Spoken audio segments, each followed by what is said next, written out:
ठीक है, मैं रिकॉर्डिंग करूंगा।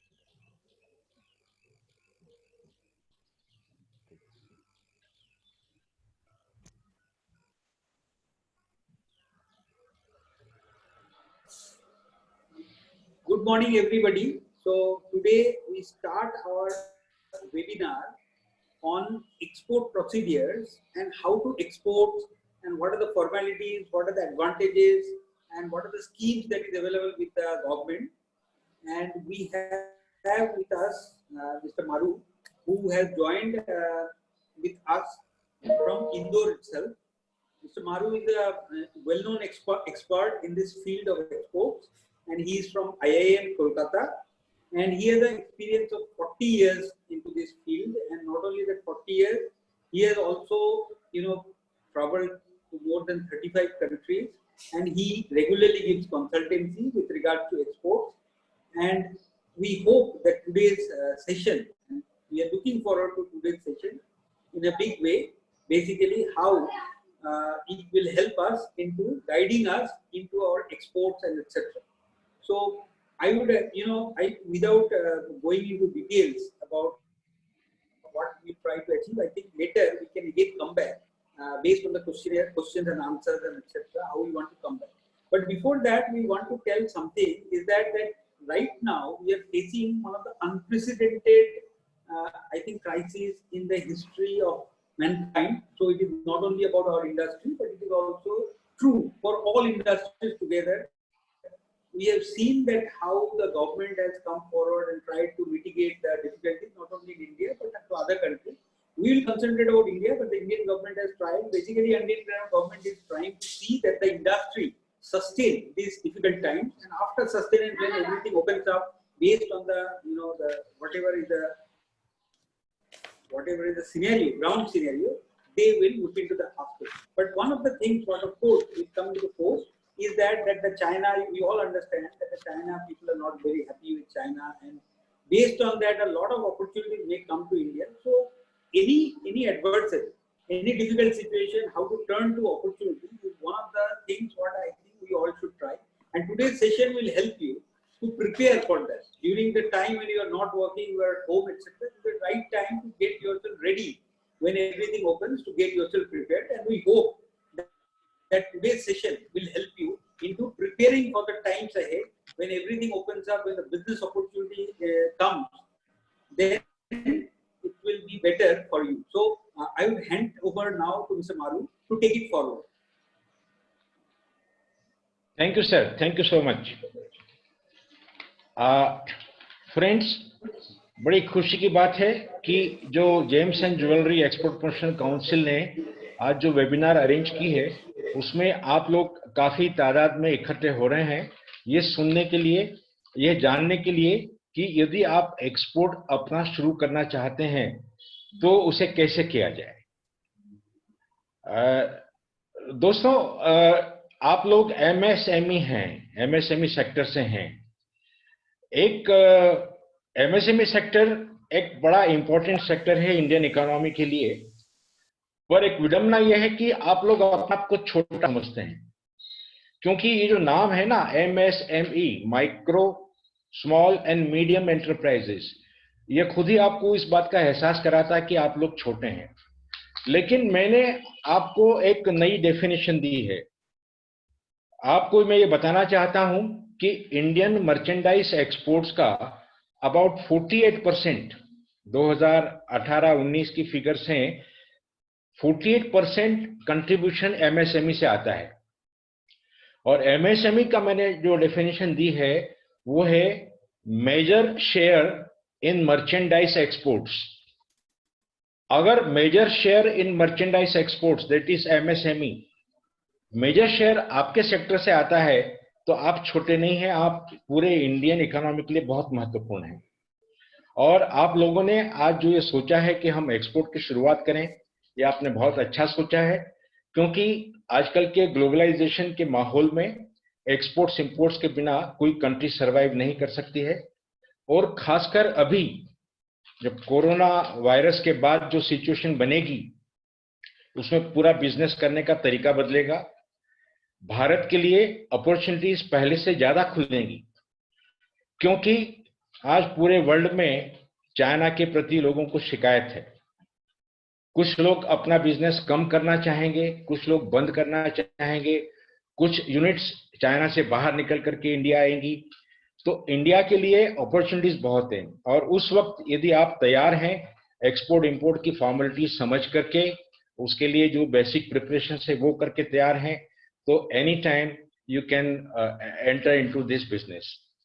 तो सबसे पहले हम ये आपको बताना चाहते हैं कि बहुत से लोग हैं इंडिया में, not only James and jewellery में, दूसरे सेक्टर में भी, कि जो लोग डोमेस्टिक मार्केट में बहुत अच्छा कर रहे हैं, एक्सपोर्ट्स में वो जाना भी चाहते हैं, पर चूंकि they don't know, there is a lack of knowledge, there is a fear, unknown fear, कि पता नहीं हम माल भेज देंगे, क्वालिटी रिजेक्ट हो जाएगी, हमारा पैसा नहीं मिलेगा।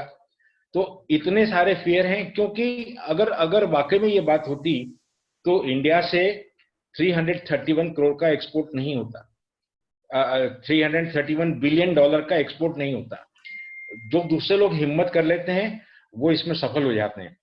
तो आज की जो सेमिनार है, इसका मेन विषय यही है, हम आपको बताएंगे कि क्या अपॉर्चुनिटीज हैं, और आपको बेसिकली स्टार्ट करने के लिए क्या करना होता है, क्या वेरियस एस्पेक्ट्स होते हैं एक्सपोर्ट के लिए, और गवर्नमेंट एक्सपोर्ट को प्रमोट करने के लिए हमें क्या क्या बेनिफिट देती हैं, वो सब हम आज की सेमिनार में बताएंगे। एक चीज हम आपको थोड़ा सा क्लेरिफाई कर दें कि आज की जो वेबिनार है ये सेक्टर स्पेसिफिक नहीं है, इट इज इन जनरल। तो आपको जनरल प्रोसीजर में, जनरल गवर्नमेंट के प्रोविजंस के बारे में कुछ भी पूछना हो, आप अलग से सेशन के बाद में हम आपको समय देंगे, उसमें आप पूछ सकते हैं। स्पेसिफिक जेम्स एंड ज्वेलरी के बारे में या और कोई कमोडिटी के बारे में आज आप नहीं पूछें। तो हम स्टार्ट करते हैं। सबसे पहले I will share my screen with you, और उसको मैं एक एक स्लाइड को आपको एक्सप्लेन करते जाऊंगा, and then after the session we will take question answers.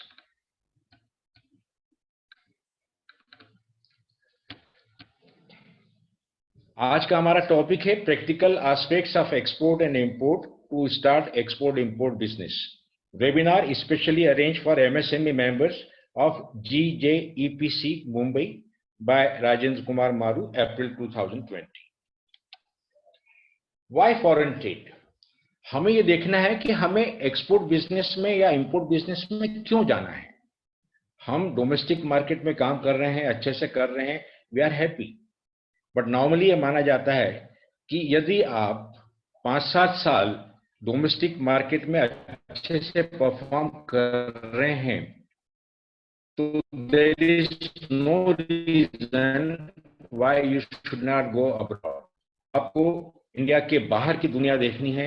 India में तो आप एक ही कंट्री से डील कर रहे हैं, बाहर आपको मोर देन 200 कंट्रीज अपॉर्चुनिटीज देती है। तो let us see why a company wants to go for exports. तो first and foremost is profit maximisation. हर आदमी चाहता है कि उसका प्रॉफिट मैक्सिमाइज हो, तो जितने आपके मार्केट्स होंगे उतने आपको अपॉर्चुनिटीज मिलेंगी। Second is competition and constraints in domestic market. कई बार ऐसा होता है कि डोमेस्टिक मार्केट में उतना मजा नहीं आ रहा है, तो we go for export. Capacity utilisation, हमारी कैपेसिटी है 3 शिफ्ट चलाने की, पर हम एक ही चला पा रहे हैं क्योंकि यहाँ उतना हमें मार्केट नहीं मिल रहा है। तो आप एक स्टेप आगे बढ़िए, world is the market for you. Sudden opportunities abroad, कई बार अब्रॉड से सडन अपॉर्चुनिटीज आती हैं, तो if you are ready with the know-how, you can take advantage of it. Finding new markets to hedge your risk. जैसे कहते हैं ना कि don't put all your eggs in one basket. तो आप सारे, अगर आपका सारा बिजनेस इंडिया में ही है, तो एक ओवरनाइट कोई गवर्नमेंट की पॉलिसी चेंज होगी और आपका बिजनेस अफेक्ट हो जाएगा। तो इट इज बेटर कि आप अलग अलग कंट्रीज में भी डील करें, उनको भी अपना क्लाइंट बना के रखें। Access to wider sources of supply, ये इंपोर्ट के केस में है कि आपको पता है कि आपका रॉ मटेरियल वर्ल्ड में कहीं भी सस्ता मिल सकता है, वहां से आप ला सकते हैं। Taking advantage of different seasons in different markets, ये कुछ और प्रोडक्ट्स के लिए है जो सीजनल बेस्ड होते हैं, तो उनको पूरे वर्ल्ड में साल भर सीजन मिलती रहती है। Government policy on taxes, financing schemes, incentives etcetera. आज गवर्नमेंट एक्सपोर्ट को प्रमोट करने के लिए बहुत कुछ कर रही है, उसका सारा एडवांटेज लेने के लिए हम एक्सपोर्ट में जाते हैं। Offers opportunities to entrepreneurs with innovation and drive to succeed. अगर किसी के मन में ये जुनून है कि मुझे सफल होना है, तो उसके लिए पूरा वर्ल्ड मार्केट है, आपको इतनी अपॉर्चुनिटीज मिलती हैं। And lastly enhances Prestige. आपके रिश्तेदारों में, आपके परिवार वालों में, आपके दोस्तों में, आपके सर्कल में आपकी एक इमेज बनती है कि भाई ही इज एन एक्सपोर्टर। तो ये कुछ बेसिक रीजंस हैं जिसकी वजह से हम सोचते हैं कि हमें जाना चाहिए। अब हम कुछ स्टैटिस्टिक देख लेते हैं वेरी क्विकली। 2012-13 में इंडिया का एक्सपोर्ट था $300 बिलियन। अब जब हम एक्सपोर्ट इंपोर्ट की बात करेंगे, we talk in terms of billion dollars only. Billion मतलब 1 अरब, तो अरब डॉलर्स। 300 अरब डॉलर्स का बिजनेस था 2012-13 में, और 2018-19 में $331 बिलियन। ओनली 10% इंक्रीज, वो कोई खास नहीं। और इंपोर्ट था $491 बिलियन, अभी और बढ़ गया है $507 बिलियन बढ़ गया है। उसके साथ साथ हम अगर उसको इंडियन रुपीस में कन्वर्ट करें, तो पहले जो रेट थी करीब 50 रुपए की, आज 76 रुपए है। तो इंपोर्ट हमारा काफी बढ़ गया है। और ये जो हमारा एक ट्रेड डेफिसिट होता है, इंपोर्ट माइनस एक्सपोर्ट, पहले $190 बिलियन था, अब ये $176 बिलियन हुआ है। गवर्नमेंट के पूरे एफर्ट्स हैं कि इस ट्रेड डेफिसिट को जितना हो सके कम किया जाए, और उसके लिए जरूरी है कि हमें एक्सपोर्ट बढ़ाया जाए। कुछ इंपॉर्टेंट आइटम्स हैं, उनका तो हमें इंपोर्ट करना है, उसको तो हम बंद नहीं कर सकते हैं, पर कुछ आइटम्स पर हमारी इंपोर्ट डिपेंडेंस हम कम कर सकते हैं।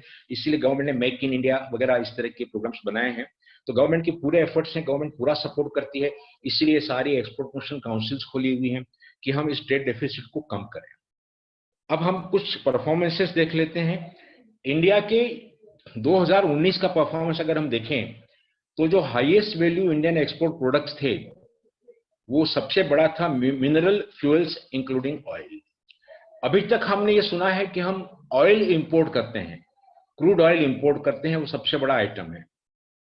लेकिन आपको ये जानकर आश्चर्य होगा कि हम प्रोसेस्ड ऑयल और उसके प्रोडक्ट्स एक्सपोर्ट करने में भी फर्स्ट इंडिया का टॉप प्रोडक्ट है mineral oils including mineral fuels including oil. ये करीब 13.7% हमारे टोटल एक्सपोर्ट्स का है। और सेकंड अगर आप देखेंगे तो ये आपसे रिलेटेड है, James precious metals 36.7 billion, 11.4%। It is the second highest product India is exporting. तो आज आप जिस इंडस्ट्री में है उसके लिए तो एक्सपोर्ट की अपॉर्चुनिटीज भरपूर है। बाद में और भी आइटम्स हैं, एक ऊपर हमने इसमें साइट दी है, उस साइट पर जाकर हम टॉप 100 आइटम्स को देख सकते हैं। अब हम अगर इंपोर्ट का सीन देखें, तो इंपोर्ट में भी फर्स्ट आइटम वही आ रहा है, mineral fuels including oil is 32%। हमारे इंपोर्ट का 32% हम mineral fuels and oil import कर रहे हैं। और second item James and precious stones, precious metals 12.5%। तो इंपोर्ट में कहें या एक्सपोर्ट में कहें, आपकी इंडस्ट्री का आइटम सेकंड पोजीशन पे आ रहा है। India's top trading partners during 2019।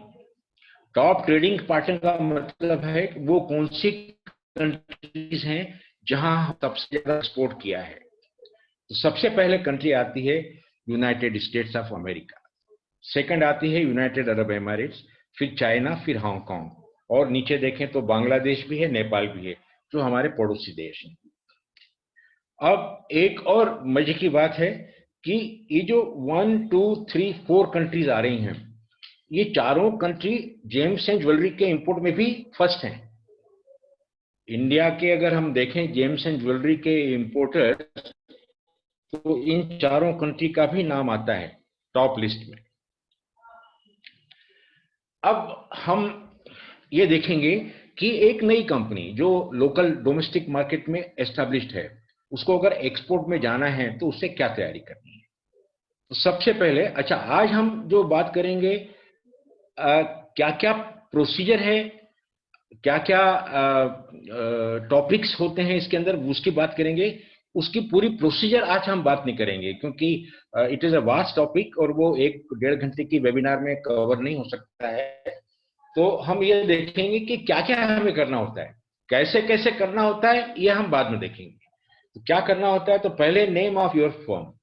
अगर आप नई फर्म बना रहे हैं तो उसका नाम क्या रखा जाए, it is also very important. अगर ये पॉसिबल हो तो हम ऐसा नाम रखें जो आपके गुड्स या सर्विसेज उनको रिफ्लेक्ट करे। जैसे हमारे यहाँ एक पंजाब ज्वेलर्स है। अब पंजाब ज्वेलर्स, अब हमें कुछ एक्सप्लेन करने की जरूरत नहीं है कि ये कंपनी क्या करती है। रुचि सोया इंडस्ट्रीज, सोया इंडस्ट्रीज, उनके नाम में ही ये प्रकट हो रहा है कि व्हाट दे आर डूइंग। तो जब अगर कोई गूगल पे सर्च करेगा ज्वेलर्स को या सोया वाले को, तो उनका नाम उनको तुरंत मिलेगा। तो ये एक एडवांटेज होता है। अगर पॉसिबल हो तो, अगर आप अपनी ऑलरेडी एस्टैब्लिश्ड कंपनी या फर्म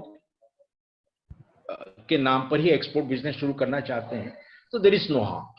बट अगर पॉसिबल हो तो आप try to include name of your product in your firm's name. अब आप स्टार्ट करने के लिए प्रोप्राइटरी फर्म बना सकते हैं जो एक ही आदमी की, उसमें कुछ फॉर्मेलिटीज नहीं है। अगर आप चाहें तो पार्टनरशिप फर्म बना सकते हैं, आप प्राइवेट लिमिटेड कंपनीज बना सकते हैं। उनमें सब में फिर कंपनीज आप रजिस्ट्रार में रजिस्ट्रेशन कराना पड़ता है, वो सारी प्रोसीजर अलग है।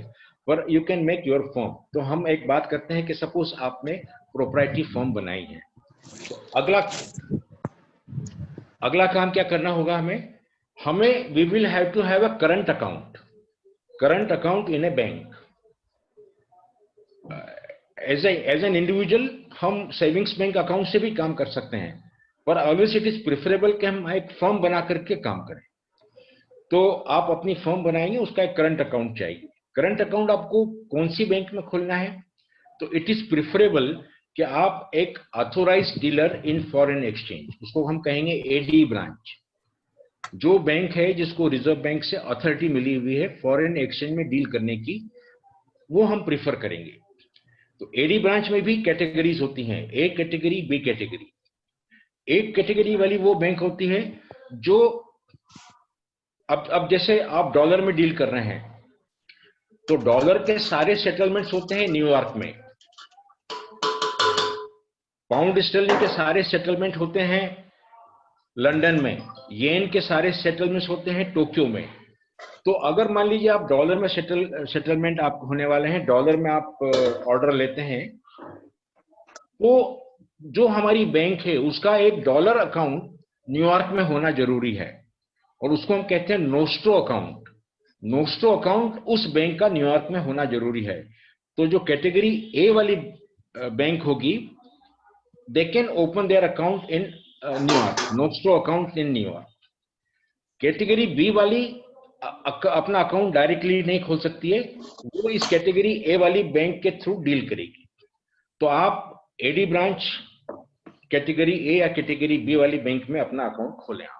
तो अपना अकाउंट खोलें, उसकी जो भी प्रोसीजर है आपकी बैंक बता सकती है, नहीं तो रेगुलर वेबिनार होगी उसमें हम भी आपको बता दें। उसके बाद the first thing we have to do is apply for IEC. IEC का मतलब है इंपोर्टर एक्सपोर्टर कोड। बोलचाल की भाषा में अधिकतर लोग उसको कहते हैं, सर मेरा एक्सपोर्ट लाइसेंस के लिए अप्लाई करना है। तो this export licence is nothing but IEC, importer exporter code. ये कोड आप डायरेक्टली जो डीजीएफटी है, DGFT means director general of foreign trade, उनकी वेबसाइट पर जाकर आप खुद बना सकते हैं।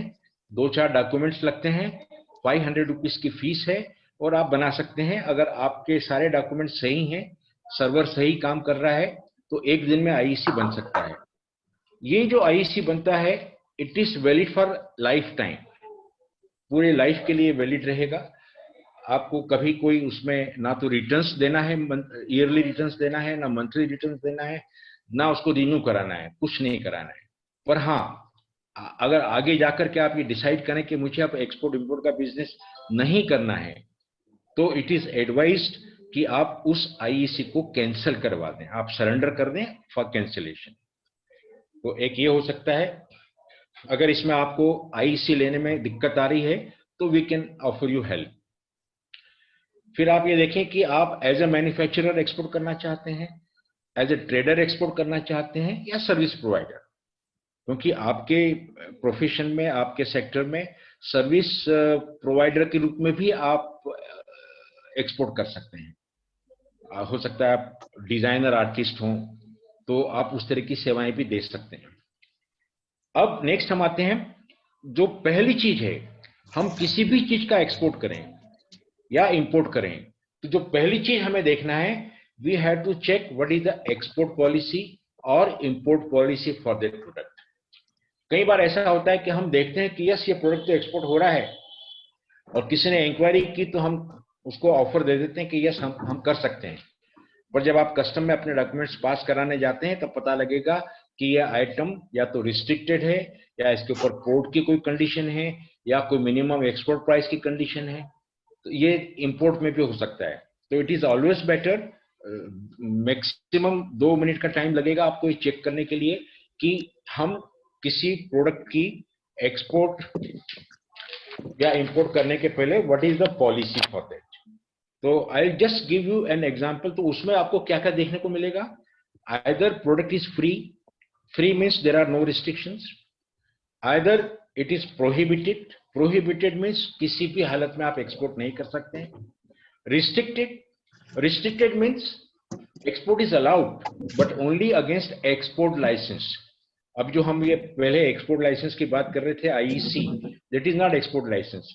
एक्सपोर्ट लाइसेंस वो होता है जो रिस्ट्रिक्टेड प्रोडक्ट के लिए डीजीएफटी द्वारा इश्यू किया जाता है। तो रिस्ट्रिक्टेड प्रोडक्ट्स हैं, आप देख रहे हो कि यस ये प्रोडक्ट जा रहा है, हमें पता है ये प्रोडक्ट एक्सपोर्ट हो रहा है, पर it is under restricted category और वो एक एक्सपोर्ट लाइसेंस के अगेंस्ट में ही एक्सपोर्ट हो रहा है। तो आप चेक करिए। फिर कुछ प्रोडक्ट्स हैं जो सिर्फ स्टेट ट्रेडिंग ऑर्गेनाइजेशन ही एक्सपोर्ट कर सकते हैं या इंपोर्ट कर सकते हैं। Then there are restrictions on countries, countries के ऊपर रिस्ट्रिक्शन है। प्रोडक्ट अलाउड है, अभी आपको वेपन्स एक्सपोर्ट करना है, आप वियतनाम कर सकते हैं पर अफगानिस्तान नहीं कर सकेंगे।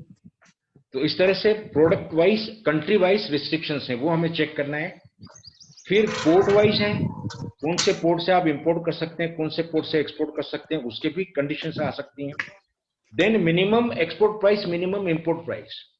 Export is allowed but minimum ये प्राइस होगी तो ही अलाउ है, उसके ऊपर अलाउ नहीं है। आप इंपोर्ट कर सकते हैं तो मिनिमम ये प्राइस होगी तो ही, अगर उसके नीचे आपने सस्ता आइटम इंपोर्ट किए तो वी विल नॉट अलाउ, क्योंकि वो हमारी लोकल इंडस्ट्री को डिस्ट्रॉय करेगा, तो हम अलाउ नहीं करेंगे। तो इस तरह से ये कंडीशंस होती हैं। अब क्विकली हम एक साइट आपको दिखाते हैं जहां आप ये देख सकते हैं कि how to check export policy. तो ये साइट का नाम है इंडियन ट्रेड पोर्टल। ये हम आपको दिखाते हैं।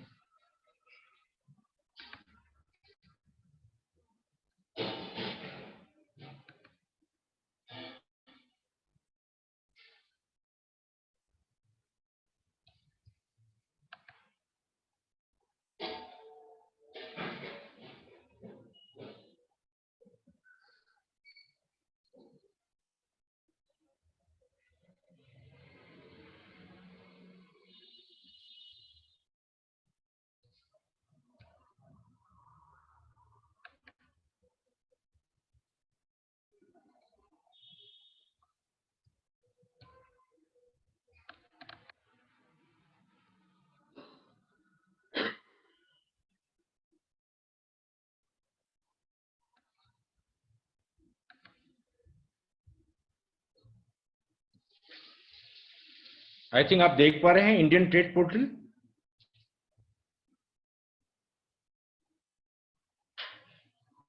Hello sir, is it visible Indian trade portal? जी सर, हाँ जी, विजिबल ओके। है। चलिए, ये एक साइट है, ये आप जरा नोट कर लें, it is very important site. इसमें आप देखें नीचे जाएंगे, वहां ITC-HS कोड लिखा है। तो आपका जो भी प्रोडक्ट है उसका आप ITC-HS कोड डाल सकते हैं। एक प्रोडक्ट मैंने लिया है आपके लिए 711319। ये एक प्रोडक्ट आपके लिए मैंने लिया है।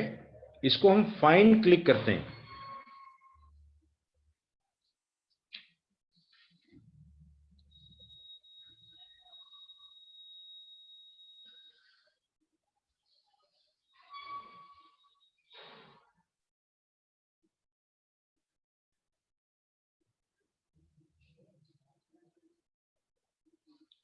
ये फाइंड क्लिक करेंगे तो ये खुल जाता है, articles of jewellery and parts thereof, precious metals और metal clad with precious metal. तो ये आपके इंडस्ट्री से रिलेटेड एक आइटम है, इसको हम लेते हैं। इसमें हम एक्सपोर्ट को क्लिक करेंगे। ये हम एक्सपोर्ट को क्लिक करेंगे।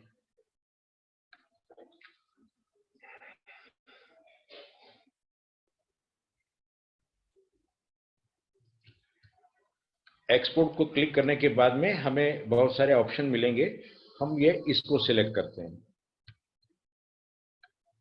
इसको सिलेक्ट करने के बाद हम नेक्स्ट क्लिक करेंगे।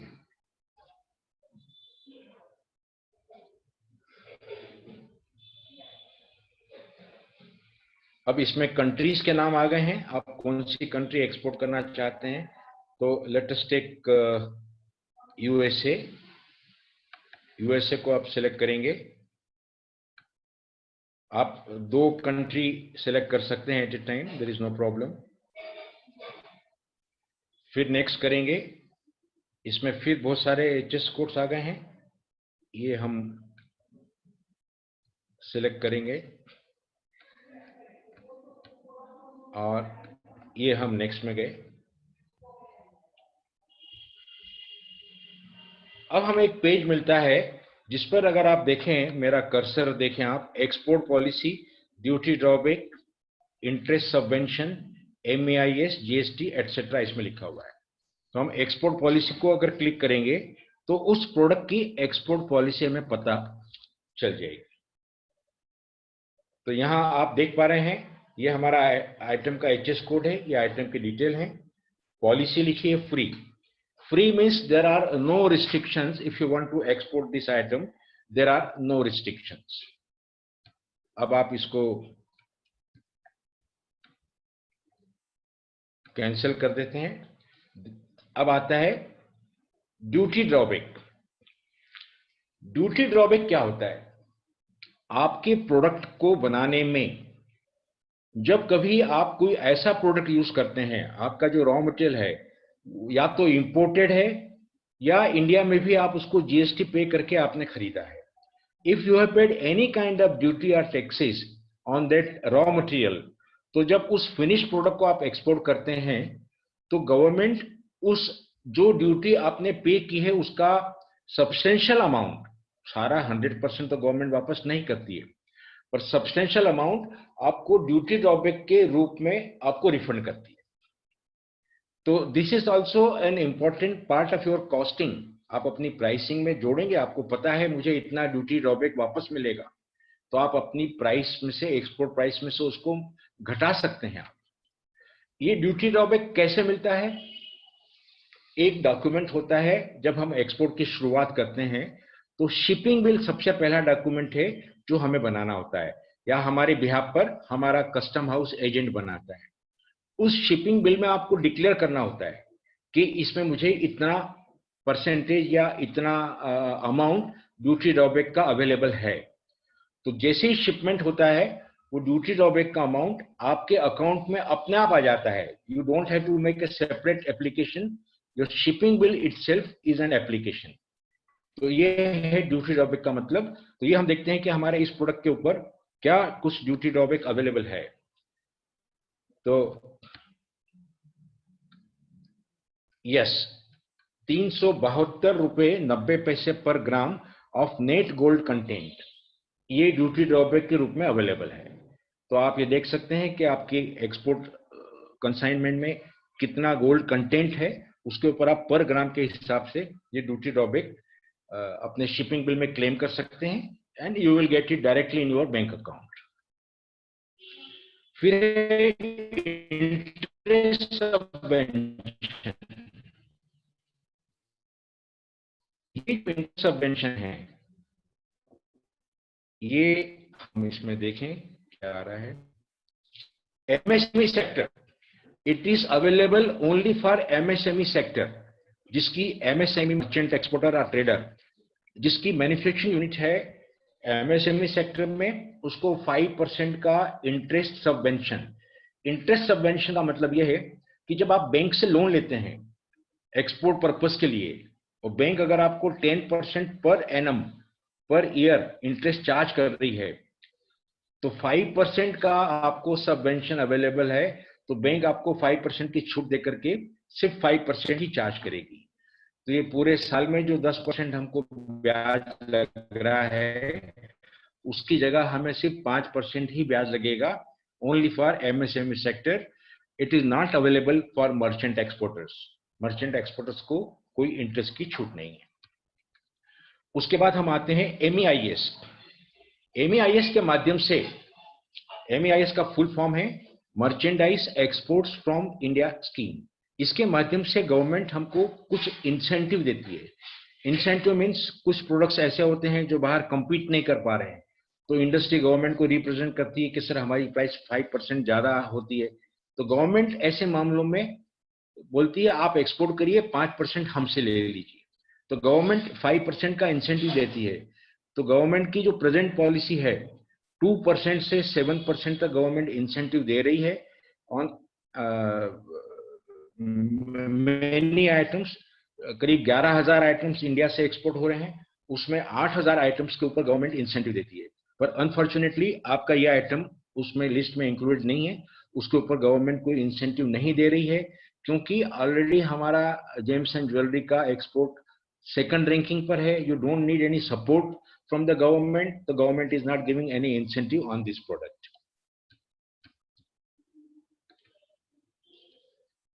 फिर जीएसटी एंड अदर लेवीज, ये इसका सिर्फ लोकल के लिए इंपॉर्टेंस है, पर यहाँ इंफॉर्मेशन मिल जाती है। There is 3% GST on this item. तो ये एक इंपॉर्टेंट साइट है जिसमें हम ये काफी कुछ इंफॉर्मेशन एक ही जगह पा सकते हैं। Now we again go back to our original slide.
ये हम हमारी ओरिजिनल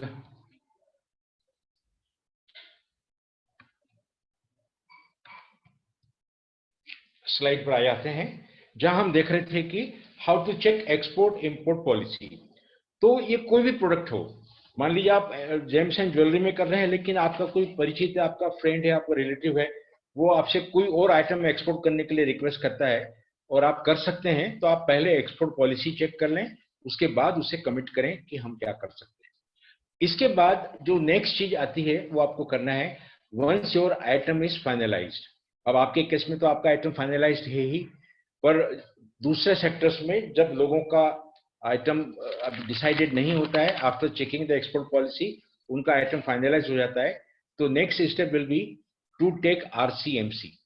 आरसीएमसी का मतलब है रजिस्ट्रेशन कम मेंबरशिप सर्टिफिकेट, और ये आरसीएमसी आपको दिया जाता है कोई भी export promotion council, commodity board, export development authority या FIO, there are few organisations. अब जो एक्सपोर्ट प्रमोशन काउंसिल है, there are more than 28 export promotion councils, जिनका काम ही है, उनके नाम में क्लियर है, एक्सपोर्ट प्रमोशन काउंसिल. मतलब अगर कोई बाहर से ढूंढेगा जेम्स एंड ज्वेलरी का, उसको इंपोर्ट करना है, तो he will contact James and jewellery export promotion council, क्योंकि एक्सपोर्ट प्रमोशन काउंसिल के पास में उनके मेंबर्स की सारी लिस्ट वगैरह अवेलेबल रहती है. तो हमें आपको MSME सेक्टर को, या जो भी व्यक्ति एक्सपोर्ट करना चाहता है जेम्स एंड ज्वेलरी का आइटम, उनको एक मेंबरशिप लेना चाहिए James and jewellery export promotion council की. किसी भी काउंसिल की हम जब मेंबरशिप लेते हैं तो किसी के 5,000, किसी के 6,000, किसी के 10,000 एनुअल फीस होती है प्लस GST. कोई लोग एंट्रेंस फीस भी चार्ज करते हैं. पर James and jewellery export promotion council ने आप लोगों के लिए इस साल एक इंट्रोडक्टरी स्कीम जारी की है, जिसमें आपको पूरे साल की मेंबरशिप के लिए सिर्फ 1,000 रुपये देना है. तो 1,000 रुपीज दे करके आप ये मेंबरशिप ले सकते हैं. It is very cheap.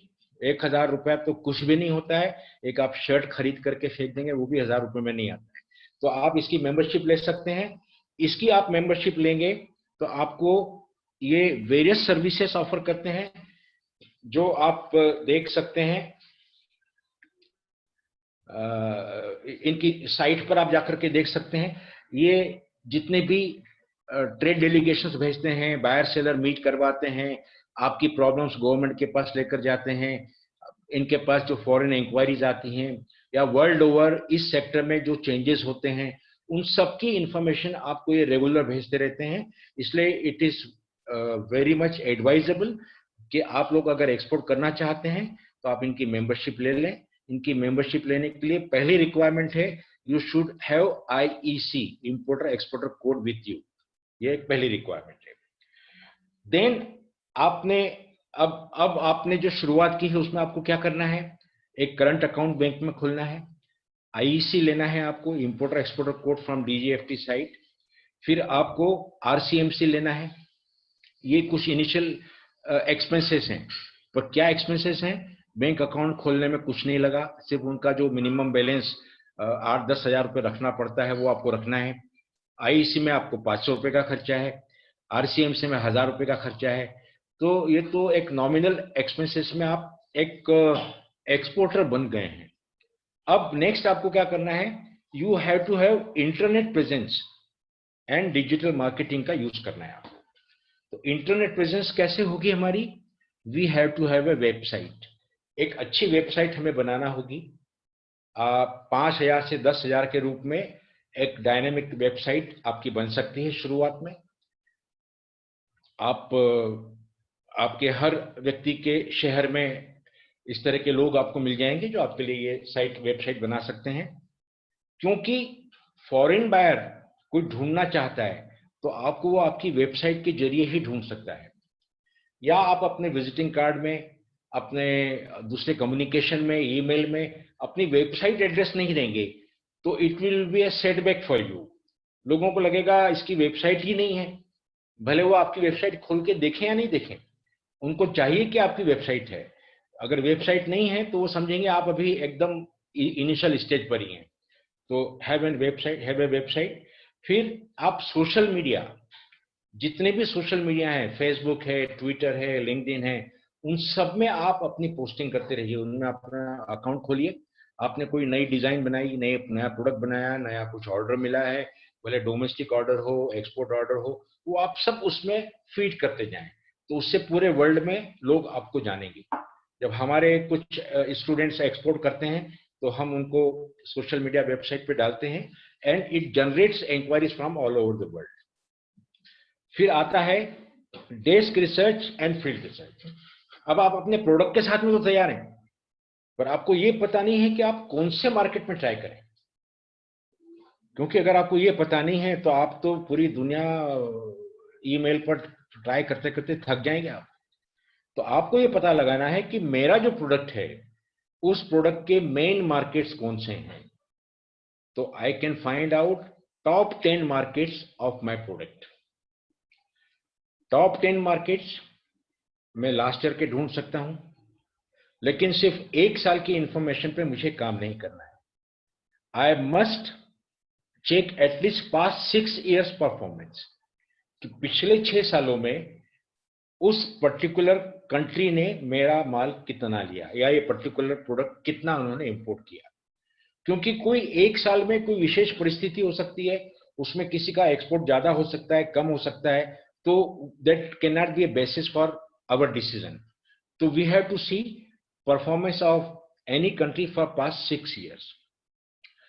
और हम एक वेबसाइट इसके लिए देखते हैं जिसका नाम है commerce ministry, Indian commerce ministry की वेबसाइट। उसको हम देखते हैं, उससे हमें पता लगेगा कि हमारा जो प्रोडक्ट है वो कौन कौन सी कंट्री किस वॉल्यूम में, किस क्वांटिटी में, किस वैल्यू में इंपोर्ट करती है। तो I again like to share a link with you, sorry a site with you.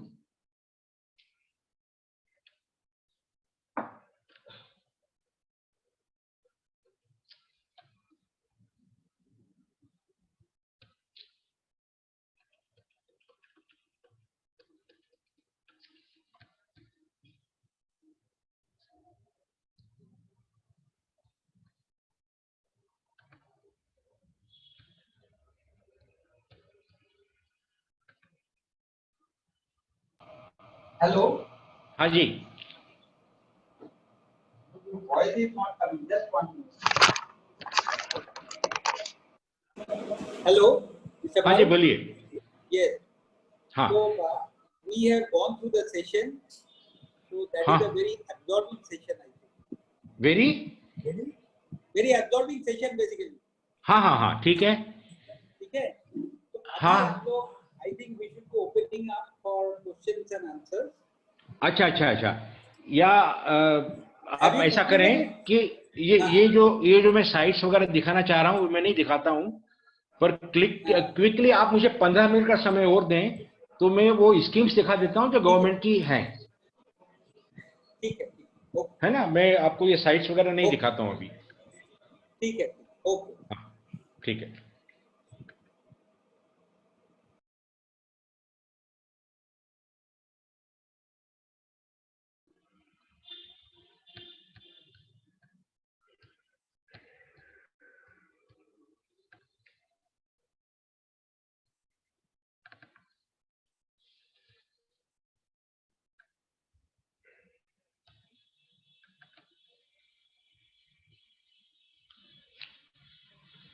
तो ये एक जो हम आपको बता रहे थे डेस्क रिसर्च हमें करना होती है, वो डेस्क रिसर्च में ये पता लगता है कि कौन कौन सी कंट्रीज हमारे बायर्स हैं, वहां हमें ट्राई करना है।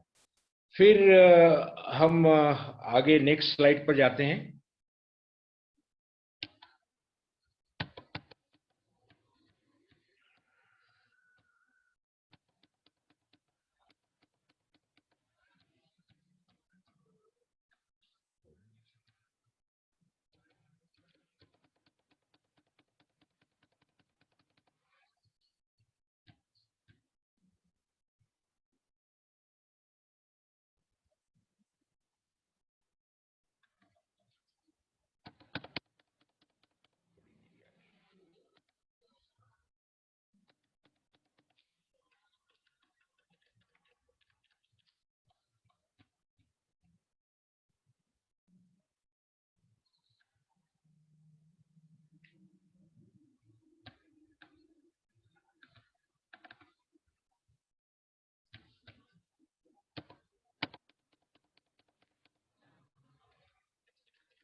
There is some problem, slide थोड़ा सा अटक गई है।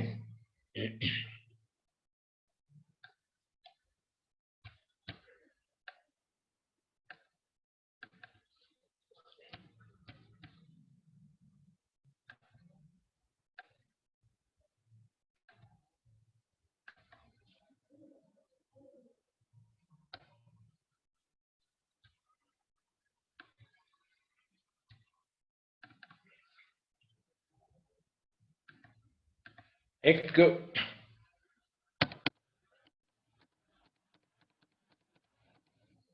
वेरी क्विकली लोगों के मन में ये डाउट है कि पेमेंट किस तरह से आता है। तो एक very quickly in 5 minutes I will explain. There are 4-5 methods जिसके थ्रू पेमेंट आता है। उसमें एक होता है डॉक्यूमेंट्स अगेंस्ट पेमेंट। उसमें जब तक वो सामने वाली पार्टी आपका पेमेंट नहीं देती है, फॉरेन बैंक उनके डॉक्यूमेंट रिलीज नहीं करती है, तो वो डिलीवरी नहीं ले सकता है। That is documents against payment. एक होता है डॉक्यूमेंट्स अगेंस्ट एक्सेप्टेंस। उसका मतलब है उधार आप दे रहे हैं, वो आपका माल ले लेगा और 30 दिन बाद 60 दिन बाद आपको पेमेंट देगा। और एक मेथड होती है एडवांस पेमेंट, 100% एडवांस पेमेंट। अगर सामने वाली पार्टी आप पर ट्रस्ट कर सकती है तो they will give you 100% advance payment. इन सबके बीच में एक जो मोस्ट पॉपुलर मेथड है वो है लेटर ऑफ क्रेडिट की मेथड। उसमें बायर सेलर को एक दूसरे पर ट्रस्ट करने की जरूरत नहीं है। We trust on the banker. जो फॉरेन बैंक है, ओपनिंग बैंक है, जो लेटर ऑफ क्रेडिट देती है उस पर हम ट्रस्ट कर सकते हैं। उसको हमने अगर डॉक्यूमेंट सही भेज दिए तो वो बैंक हमें पेमेंट करती है। तो ये एक तरीका है।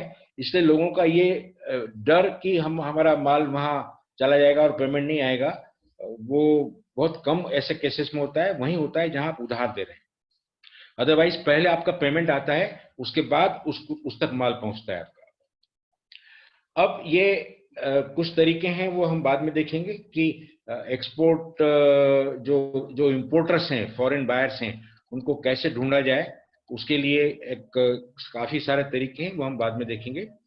अब गवर्नमेंट हमें क्या फैसिलिटीज देती हैं? तो गवर्नमेंट हमें देती है एमएआई के थ्रू, मार्केट एक्सेस इनिशिएटिव। उसके थ्रू गवर्नमेंट हमें ट्रेड फेयर में पार्टिसिपेट करने के लिए सब्सिडी देती है। वो हम पता लगा सकते हैं कौन से ट्रेड फेयर पर कितनी सब्सिडी अवेलेबल है। एक गवर्नमेंट हमें जीएसटी में भी छूट देती है। For any export there is no GST. आपको जीएसटी नहीं पे करना है, और अगर जीएसटी पे करके आप एक्सपोर्ट कर रहे हैं तो जीएसटी आप रिफंड क्लेम कर सकते हैं। Then there are some financing schemes.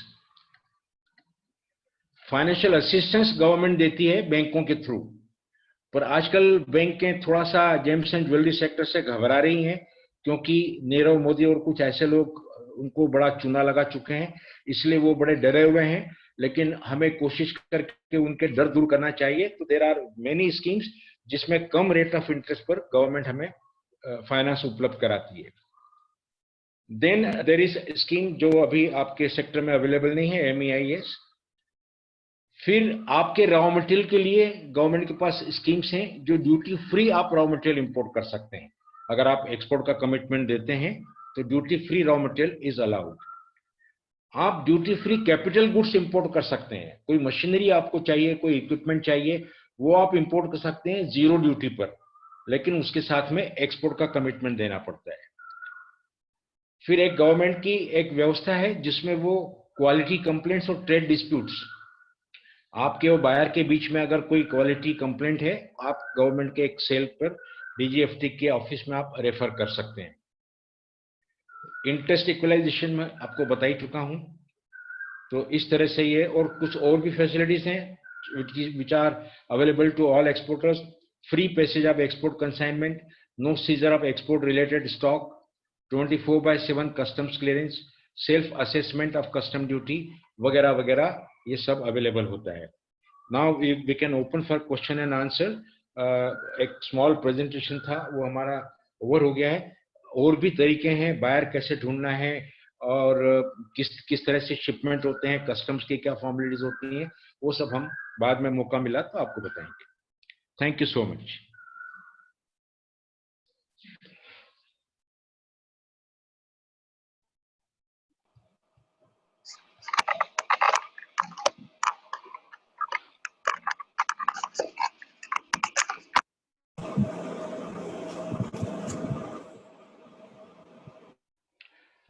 मेरे पास एक क्वेश्चन आया है मिस, एक पार्टिसिपेंट से क्वेश्चन है, 3 क्वेश्चन है। एक तो वो जानना चाह रहे हैं कि explain again AD category and AB, जो बैंक जिस बैंक में हमारा अकाउंट खोलना चाहते हैं।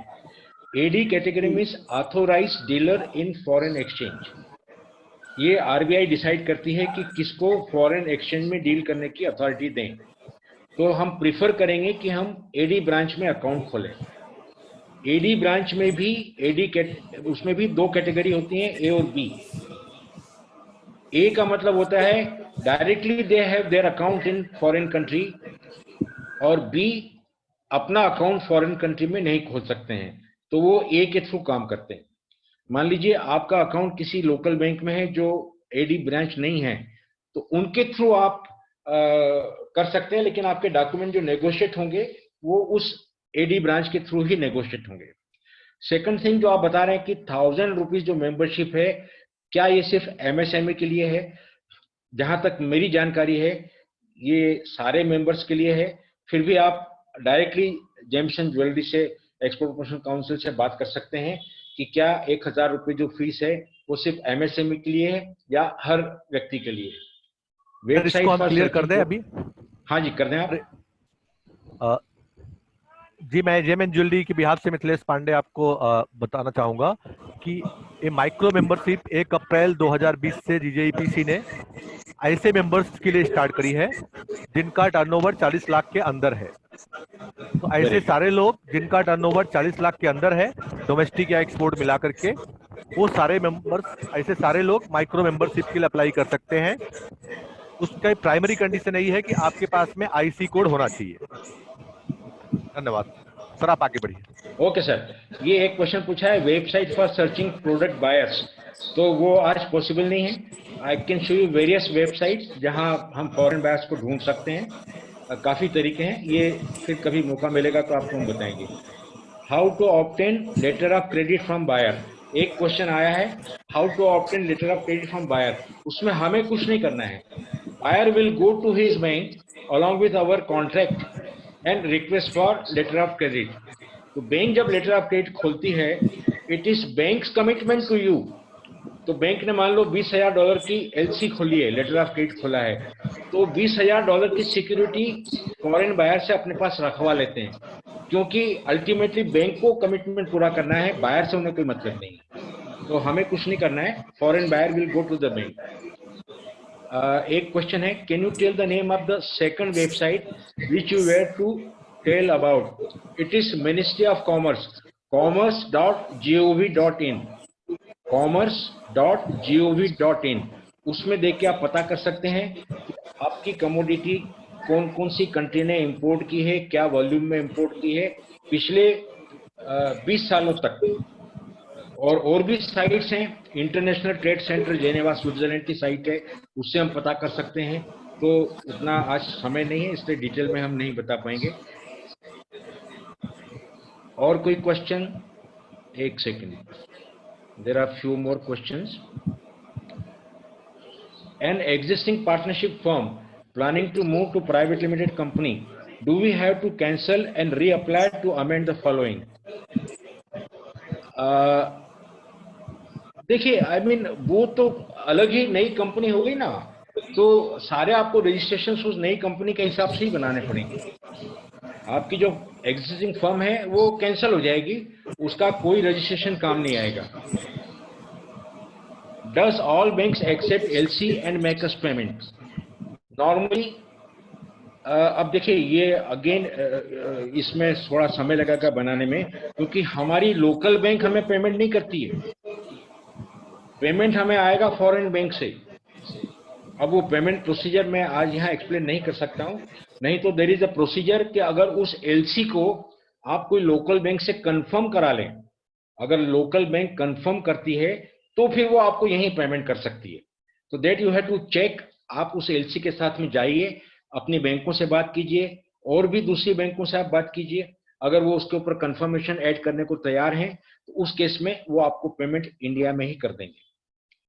Can you at least share names of websites which can support us with which might have got skipped? देखिए, ये एक इंट्रोडक्टरी वेबिनार है, इसमें कुछ भी शेयर करना आज संभव नहीं हो पाएगा। फिर आपने लिखा है, एक क्वेश्चन है, IEC RCMC one time certificate. देखिए, IEC लाइफ टाइम होता है, लेकिन RCMC की हर एक्सपोर्ट प्रमोशन काउंसिल की अलग अलग पॉलिसी होती है। जहां तक मुझे नॉलेज है, आपकी जो एक्सपोर्ट प्रमोशन काउंसिल है उनकी 31 मार्च तक मेंबरशिप रहती है। आप 1 अप्रैल को करवाएं या 1 जून को करवाएं, 31 मार्च को वो खत्म हो जाएगी। आईईसी लाइफ टाइम रहेगा। I am a manufacturer of gold beads in various sizes on CNC machine. Can I export them? मैंने जैसे आपको बताया, फर्स्ट आपको उस प्रोडक्ट का HS कोड पता करना है, और HS कोड वही होता है जो डोमेस्टिक मार्केट में आपका HSN कोड है। तो आप HS कोड से एक्सपोर्ट पॉलिसी चेक कर लीजिए, जो साइट हमने बताई है। अगर एक्सपोर्ट में फ्रीली अलाउड है तो आप कर सकते हैं, और ऐसे तो मुझे आपका प्रोडक्ट का नाम सुन के लग रहा है there should be no restriction. Please give important websites for searching buyers. Again the same question. If yes, can mister Maru help us in doing so? Yes, definitely, definitely. Is there any agency to handle all these products procedures so that we can handle our business? देखिए, हम लोगों का इंदौर में institute है, foreign trade management and training centre करके institute है। वहाँ हम ट्रेनिंग एंड कंसल्टेंसी दोनों करते हैं, तो ये सब सर्विसेज हम आपको ऑफर कर सकते हैं। पहले I was in Calcutta for few years, then in Mumbai for few years, and then Indore, और पिछले 40 साल से I am handling this exports and imports, so I can offer you all the services if you wish. Sir, if we want to take part in international trade show exhibitions, can we get subsidy for government as costs are too high? Yes, there is a procedure.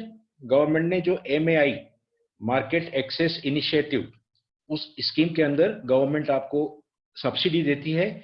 उस subsidy के अलग अलग rules हैं। अगर आप MSME में हैं तो आपको 1 लाख की सब्सिडी ट्रेड फेयर में स्टॉल की फीस के रूप में मिल सकते हैं। 1.25 लाख रुपया आपको एयर ट्रैवल का मिल सकता है। 25,000 रुपया आपको आपका मटेरियल सैंपल शिपमेंट करने की जो फ्रेट कॉस्ट है उसमें मिल सकता है। अगर आप MSME के मेंबर नहीं हैं और MSME में मतलब 10 करोड़ तक का इन्वेस्टमेंट प्लांट एंड मशीनरी में है तो आप MSME होंगे। अगर आप उसके ऊपर लार्ज सेक्टर में आते हैं तो आपको कम से कम 12 महीने की मेंबरशिप एक्सपोर्ट प्रमोशन काउंसिल की रखना अनिवार्य है, उसके बाद आपको सब्सिडी मिल सकती है। How do I identify the market in abroad for my product? ये मैं बता ही रहा था पर समय नहीं था इसलिए नहीं बता पाए। एक तो कॉमर्स मिनिस्ट्री की साइट पर हम जाके इसको ढूंढ सकते हैं। एक Indian trade centre Geneva Switzerland उनकी साइट है, उस पर जाके हम ढूंढ सकते हैं। उस पर हमें मार्केट्स भी मिल सकते हैं और कुछ देशों के लिए हमें बायर्स भी मिल सकते हैं। How to get export licence, tell us the website. Again I am clarifying you, export licence जो जनरली जाना जाता है that is not export licence, that is importer exporter code. बोलचाल की भाषा में उसको एक्सपोर्ट लाइसेंस कहते हैं। आईईसी के लिए जो साइट है वो dgft.gov.in, DGFT director general of foreign trade, dgft.gov.in। उसमें अगर आप जाएंगे तो सर्विसेज को क्लिक कीजिए, आपको आईईसी कैसे अप्लाई करना है उसकी पूरी प्रोसीजर मिल जाएगी। और अगर आप वाकई में एक्सपोर्ट लाइसेंस की बात कर रहे हैं तो it is available for restricted products और उसके लिए पूरी एप्लीकेशन है, पूरी प्रोसीजर है। और आई थिंक आपका मतलब है आईईसी से। Gold duty drawback rates 371 are fix are gold current rates. You see this again we can check, but ये क्योंकि गोल्ड के रेट तो रोजाना चेंज होते हैं तो गवर्नमेंट के लिए पॉसिबल नहीं है कि रोजाना उसको अमेंड करना। तो ये जो रेट हमने बताई है I think for a certain period of time it will be fix, क्योंकि सुबह शाम वो चेंज नहीं कर सकते हैं इसको। तो ये या तो 6 महीने के लिए या साल भर के लिए कम से कम सेम रहेगी। फिर अगर चेंज करना होता है तो अपने नोटिफिकेशन से उसको चेंज कर देते हैं। I have only IEC license. Please let me know how to export and payment process from buyer in cash, sir. उसका मुझे पूरा समय नहीं मिल पाया इसलिए मैं आपको ये पूरी प्रोसीजर पेमेंट वाली नहीं बता सकता हूँ। बाकी आपके पास आईईसी है तो आप एक आरसीएमसी ले लें। अगर आपका 40 लाख से नीचे का टर्नओवर है तो 1000 रुपये में आपका आरसीएमसी मिल जाएगा, आप वो ले लें। उसके बाद जो प्रोसीजर है अगर मुझे और कोई 15-20 दिन की वेबिनार ऑर्गेनाइज करने का मौका मिला तो I will explain you everything in detail, then you don't need anybody's help. Regarding payment, we need to register something like LUT for GST. Same for receiving payment. I forgot. No. For payment, there is no registration as such. For payment, there is no registration. आप export कर रहे हैं, आपने माल export किया है, तो you are entitled to receive your payment. उसके लिए कहीं register नहीं कराना है. सिर्फ आपका क्योंकि आपने जब IEC लिया है तो ही आप export कर सकते हैं. IEC आपको मिलेगा क्योंकि आपका बैंक अकाउंट है, तो बस आपके लिए बैंक अकाउंट होना जरूरी है पेमेंट लेने के लिए. और ये जो LUT वाला आप बोल रहे हैं GST के लिए, वो एक अलग प्रोसीजर है. आप LUT एग्जीक्यूट करते हैं, लेटर ऑफ अंडरटेकिंग, तो आपको GST पे नहीं करना पड़ता है. Is it necessary to take metal from bank only और we can purchase from local market? Sorry, आज मैं आपको एक सेक्टर स्पेसिफिक प्रोसीजर नहीं बता पाऊंगा, but yes, during our long training program, I'll answer this. Need more clear details of DGFT benefits or any agent details for DGFT benefit. क्योंकि समय कम था इसलिए मैंने क्विकली आपको बताया कि DGFT या गवर्नमेंट ऑफ इंडिया हमारे लिए क्या क्या बेनिफिट्स देती हैं. वो मैंने आपको सारे बेनिफिट्स बताए.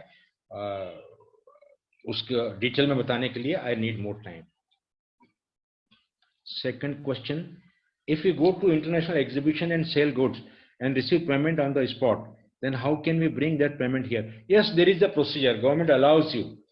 आपको RBI अलाउ करती है एक टेम्पररी बैंक अकाउंट खोलने के लिए, आप उसके थ्रू ट्रांसफर कर सकते हैं. Officially you can bring the money in India, there is no problem. पर यहाँ से आप जाएंगे, आपने मान लो 10 लाख का माल उनको दिखाया है और 7 लाख आप बेच के आए हैं, तो 3 लाख का माल आपको वापस दिखाना है कि आप वापस लेके आए हैं, और 7 लाख बैंकिंग चैनल से आपके अकाउंट में आ जाएगा. Can you please give details in which countries top export of jewelry has been done for last 3 and realization of revenue? देखिए, मैं एक क्विकली आपको बता सकता हूँ. USA, UAE मतलब United Arab Emirates. United Arab Emirates के अंदर 7 शेख डोम्स हैं. उसके अंदर दुबई, अबू धाबी, शारजा, रासल खेमा, अजमान, फुजेरा, उमल केवन, ये सब आ जाते हैं. तो वो USA, UAE, चाइना, हांगकांग, ये कंट्रीज हैं जो सबसे ज्यादा अमाउंट में हमसे जेम्स एंड ज्वेलरी खरीद रहे हैं. आई हैव IEC, एक second, I have IEC, can be clear our shipment for our self. देखिए, सिर्फ IEC आपको अलाउ करता है एक्सपोर्ट या इंपोर्ट करना. आपको अपना शिपमेंट करना है या शिपमेंट क्लियर करना है, उसके लिए आपकी फर्म, आपकी कंपनी का एक पोर्ट में रजिस्ट्रेशन कराना जरूरी है, शिपमेंट के पहले या क्लियरेंस के पहले. तो आपका जब कंटेनर आने वाला है या आपकी पार्सल आने वाली है, उसके 8 दिन पहले आप ये अपना पोर्ट में रजिस्ट्रेशन करा लें. वो एक जरूरी प्रोसेस है. तो आपका जो कस्टम हाउस एजेंट है, ही will help you. Custom house agent ये प्राइवेट एजेंसीज होती हैं जो अपने सर्विस चार्ज लेकर आपका एक्सपोर्ट इंपोर्ट कंसाइनमेंट हैंडल करते हैं पोर्ट में. What are the policy of government to purchase gold for export? Sorry, इसका आंसर आज नहीं दे पाऊंगा मैं, आपको उसके लिए वेट करना पड़ेगा. Is there a full fledged export import programme where we can learn things in details? Yes, we are offering export import program. We are already running our online training program. but अगर James and jewellery export promotion council हमें मौका देती है तो हम आपके लिए, सबके लिए डिटेल में प्रोग्राम 15 दिन का या 20 दिन का हम ऑर्गेनाइज कर सकते हैं. सो मिनिमम कितना केजी एक्सपोर्ट कर सकते हैं अंडर HSN 713? मैं इसका जवाब नहीं दे सकता हूँ. मिनिमम और मैक्सिमम की कोई लिमिट नहीं है. जब हमने देखा है कि आइटम फ्री है, it is free for export, तो आप 1 किलो भी कर सकते हैं, 1 ग्राम भी कर सकते हैं. There is no limit. Please give me your mobile number. Sir, my mobile number is so and so. My mobile number you can take from gems and jewellery export promotion council. Is that possible to work? Is that possible work from small village. क्या बात कर रहे हैं, अभी तो पूरी दुनिया एक स्मॉल विलेज हो गई है। आप हिंदुस्तान के किसी भी कोने से बैठ करके ये काम कर सकते हैं। सिर्फ आपको एक बैंकिंग फैसिलिटी चाहिए। अगर आपके गांव में बैंक नहीं है तो आसपास के कोई शहर में आप बैंक अकाउंट खोल लें, बाकी आप वहीं से बैठ करके काम कर सकते हैं, देयर इज नो प्रॉब्लम। और आपके पास अगर कोई एक्सपोर्ट गाइड है तो he will help you at every stage. And sir, Mumbai antique jewellery without studded की डिमांड कहाँ है और कैसी है, वो कैसे पता करेंगे? सिंपल सा है, हमने आपको बताया कि आपका जो भी प्रोडक्ट है उसका एचएस कोड या एचएसएन कोड आपको पता होना चाहिए, क्योंकि बिना उसके किसी भी प्रोडक्ट की डिटेल ढूंढना मुश्किल है। तो एचएस कोड या एचएसएन कोड है तो जो हम एक साइट बताने वाले थे commerce.gov.in, उसकी साइट पर आप अगर जाएंगे तो आप ढूंढ सकते हैं कि आपके प्रोडक्ट की डिमांड कहाँ कहाँ है। और जब रेगुलर कोर्स होगा हम आपको और साइट्स बताएंगे जहां से ये इंफॉर्मेशन हम पता कर सकते हैं। प्लीज शेयर मोबाइल नंबर मारू sir. Please contact mister Sabyasachi, James and jewellery export promotion council. Rajendra sir, I have a shop in sector 23 in wholesale jewelry market. Have you opened your center in my shop? Revenue sharing based. Thank you for your offer. पर आपका जो भी sir, मेरे लिए तो एक business opportunity आ रही है, मुझे एक शॉप खोलने का ऑफर मिल रहा है, पर this offer again, please send me through Gems and Jewelry Export Promotion Council. Thank you so much. I am already busy in my present profession, so I won't have any time. Please let us know when is the next session that is going to continue on the pending topics. Please contact GJEPC. Sir, please send us your contact details. ये आप इन सब चीजों के लिए you can contact James and jewellery export promotion council. आप उनसे बात कर लें तो ये आपको सारी इंफॉर्मेशन मिल जाएगी हमारे बारे में। और आई थिंक अगर इस तरह का कोई प्रोग्राम होता है तो उसमें सारी डिटेल में हम चर्चा कर सकेंगे। How much relaxation and benefits offered by government to GJ sector to MSME also. This is not the right occasion to talk in details right now, but MSME के लिए जैसे मैंने बताया, इनका एक्सपोर्ट मर्चेंडाइज में जो शेयर है 48.1% share है। गवर्नमेंट इस, और अभी आपने अगर नितिन गडकरी जी को सुना होगा तो उनके पूरे प्रयास हैं कि MSME सेक्टर का परफॉर्मेंस 60% होना चाहिए। Share in export should be 60%। तो 48% से 60% करने के लिए they will offer more and more benefits.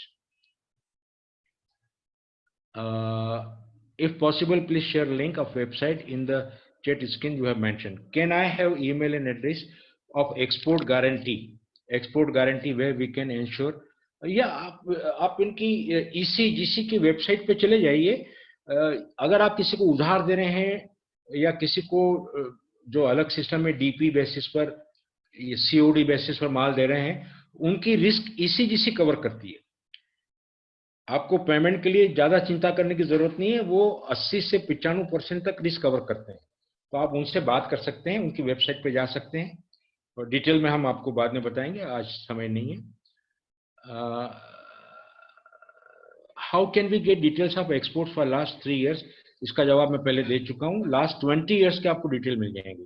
Commerce की साइट पर जाइए, आप कॉमर्स मिनिस्ट्री की वेबसाइट पर आपको मिल जाएंगे। What is the process for James? Thank you. हम बाद में बात करेंगे। हमने अभी जो बताई है कॉमन प्रोसेस बताई है, वो सबके लिए एप्लीकेबल है। OTC is compulsory. I am sorry, मुझे ये OTC का मतलब समझ में नहीं आ रहा है क्या है।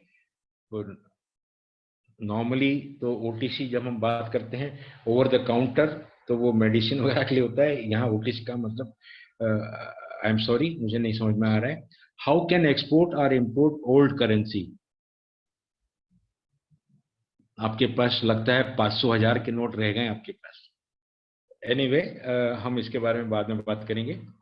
Please guide me in case of receiving cash payment abroad during exhibition, you told about temporary account, what is that? I didn't get that. ये इसके लिए अलग प्रोसीजर है, वो आपका बैंकर आपको बता सकता है। रिजर्व बैंक का प्रोविजन है आपके लिए, एक अकाउंट, एक प्रोसीजर है, उसके थ्रू आप अकाउंट खोल सकते हैं। वहां उस अकाउंट में आप वहां की जो लोकल कोई भी बैंक है उसमें आप अपना अकाउंट खोल सकते हैं। उस अकाउंट में आपको जो कैश मिला है एग्जीबिशन में वो आप वहां जमा कर सकते हैं। कभी कैश लेकर के आने की गलती मत करना, नहीं तो आपके एक्सपोर्ट एफर्ट्स कहीं और रह जाएंगे और आप कहीं और की हवा खा रहे होगे। Where do we open that? जिस कंट्री में, जिस सिटी में एग्जीबिशन हो रही है, आप वहां की कोई भी बैंक में खोल सकते हैं वो account. Do MSME get interest subvention even if don't export and had taken loan only? No, sorry sir, this interest subvention is only for export, क्योंकि जब आप एक्सपोर्ट करते हैं और आपको बैंक जब लोन देती है तो 10% के बदले वो 5% चार्ज करेंगे, सिर्फ एक्सपोर्ट के लिए, लोकल के लिए नहीं है। लोकल के लिए गवर्नमेंट की बहुत सी स्कीम है जहां आप विदाउट कोलेटरल सिक्योरिटी आप गवर्नमेंट से लोन ले सकते हैं प्लांट एंड मशीनरी के लिए। Do MSME get interest subvention even? Sir, how much capital initially we need to start export? It depends कि आप कौन सा प्रोडक्ट हैंडल करना चाहते हैं, उसकी वैल्यू क्या है। अदरवाइज गवर्नमेंट की स्कीम्स हैं, अगर बैंक आपको लोन देने को तैयार है तो आपके पास 15-20% ऑफ एक्सपोर्ट अमाउंट, बस उतना ही चाहिए, बाकी बैंक आपको दे देगी। अगर आपका मान लीजिए 20 लाख का ऑर्डर आप लेना चाहते हैं तो 4-5 लाख आपके पास चाहिए, बाकी आपको बैंक से मिल जाएंगे। Can we see this session on YouTube afterwards? So clarify. हाँ सर, देख सकते हैं। हाँ सर, बाद में हम इसको अपलोड करेंगे। अच्छी बात है। Okay, how can we import artificial jewellery? Yes, उसका पूरा प्रोसीजर हम बता सकते हैं आपको, और आज समय नहीं है। हाउ मच कैपिटल इनिशियली, ये तो बता ही दिया है। Do we need 10 or 20 lakhs to start export business? देखिए, एक्सपोर्ट बिजनेस शुरू करने के लिए 10-20 लाख रुपया जरूरी नहीं है, जरूरी वो है, और 10-20 लाख आपके पास है, आप डेफिनेटली कर सकते हैं। क्योंकि जब आप इनिशियली एक्सपोर्ट शुरुआत कर रहे हैं, आई वोंट रिकमेंड कि आप 10-20 लाख का कोई ऑर्डर लें। Try to take the minimum possible order. पहला ऑर्डर बहुत छोटा होना चाहिए, जितनी छोटी क्वांटिटी आप दे सकते हैं उतनी छोटी क्वांटिटी आप दें, क्योंकि जब तक हमारा पेमेंट हमारे अकाउंट में नहीं आ जाता है तब तक वी आर नॉट हैप्पी। तो पहला एक्सपीरियंस अगर आप करना चाहते हैं तो your first consignment should be less than 10 lakhs, और आपके पास 10-20 लाख हैं तो आप आराम से एक्सपोर्ट कर सकते हैं।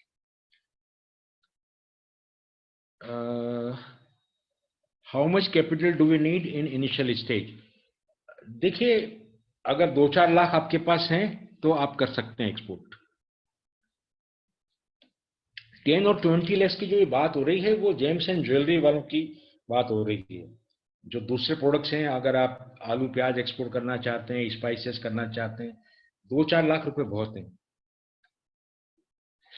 आई थिंक क्वेश्चन खत्म हो गए हैं, तो आप देखें अगर और क्वेश्चन के लिए वेट करना है, या क्योंकि अभी तो 12:15 हुए हैं, 12:30 तक we can wait. So I think that Maru sahab, many thanks. It's a very interactive session. हाँ, खाली आपका जो प्रेजेंटेशन है वो भी कोड एब्जॉर्बिंग था, ये नहीं है, क्योंकि जो आदमी हम लोग देख रहा था उधर से जो रिस्पॉन्स हम फॉलो कर रहा था चैट सेशन में, हाँ हाँ, एवरीबॉडी वाज इंटरेस्टेड एंड आपको बोल रहा था ये दिखाइए वो दिखाइए, तो हम तो इतना इंटरेक्टिव सेशन बहुत कम देखा है। और अच्छा, आपका जो सलाह दिया है, हाँ, वो सो यूजिंग, इतना समझने में इतना इजी है, तो उसी के लिए जो हमारा जो दर्शक था, जो इधर पर आए हैं, पार्टिसिपेंट था ये सेशन में, I think they are all happy. अच्छा, चलिए, थैंक यू सो मच। ये सेशन को हम लोग फॉलो अप करेंगे। हाँ हाँ इधर पर खाली खाली हमारा जो प्रोडक्ट है हाँ उसके हाँ ऊपर कॉन्सेंट्रेट करके उसको हाँ हाँ हम लोग हाँ आगे लेके जाएंगे। यस यस डेफिनेटली हाँ, तो ये दैट वी आपको कैन डू दिया है, ये हाँ जनरल हाँ सेशन दिया है सबके लिए। हाँ हाँ एंड आगे हम लोग जो सेशन करेंगे इसका कंटिन्यूइंग सेशन, हाँ जिसमें हाँ हाँ हम लोग देखेंगे कि कैसे उस सेशन से आगे जाके खाली ये सेक्टर के लिए आप कैसे गोल्ड बुक कर सकता है, आप कैसे ठीक है बैंक का जो इंटरेस्ट जो सबवेंशन है इसके जरिए कैसे आप इसको यूटिलाइज कर सकते हैं। जैसे इधर को बहुत हाँ तरह हाँ के एग्जीबिशन, जो स्पेसिफिक हाँ हाँ एग्जीबिशन है उसमें आप जाने के लिए क्या क्या आपका हाँ हाँ हाँ वो पूरा एक हमारा सेशन होता है 1-1.5 घंटे का, उसमें ट्रेड फेयर पार्टिसिपेशन के बारे में पूरा बताते हैं। हाँ, तो ये पूरा करके हम लोग एक हमारा सेक्टर के लिए अलग से एक सेशन इसको फॉलो अप सेशन कर सकते हैं। हाँ हाँ तो डेफिनेटली यस इधर पर जैसे हम देखा है कि हर आदमी आपको थैंक्स बोल रहा है, तो इधर पर हाँ हाँ हमारा हाँ करीब 140 पार्टिसिपेंट था, वेरी अच्छा अच्छा सक्सेसफुल अच्छा हुआ। हाँ तो हाँ उसमें थैंक यू मारू साहब, I think that in future also will continue with this. चलिए okay okay thank you so much thank you. हाँ हाँ जय। मेरे पास कुछ मैसेजेस भी मैं देख सकता हूँ इसके ऊपर, उसमें लोगों की कमेंट्स आ रही हैं कि they are happy with my session, it was excellent, thank you, काफ़ी आ रही हैं, thanks for the very informative webinar.